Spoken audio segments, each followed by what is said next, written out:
وقال لهم نبيهم إن آية ملكه أن يأتيكم التابوت فيه سكينة من ربكم وبقية مما ترك آل موسى وآل هارون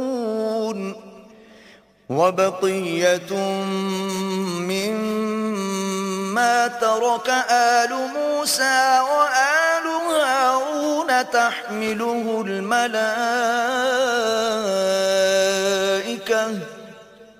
إن في ذلك لآية لكم إن كنتم مؤمنين।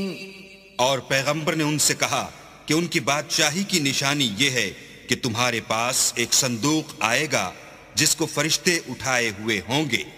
उसमें तुम्हारे परवरदिगार की तरफ से तसल्ली बख्शने वाली चीज होगी और कुछ और चीजें भी होंगी जो मूसा और हारून छोड़ गए थे। अगर तुम ईमान रखते हो तो ये तुम्हारे लिए एक बड़ी निशानी है।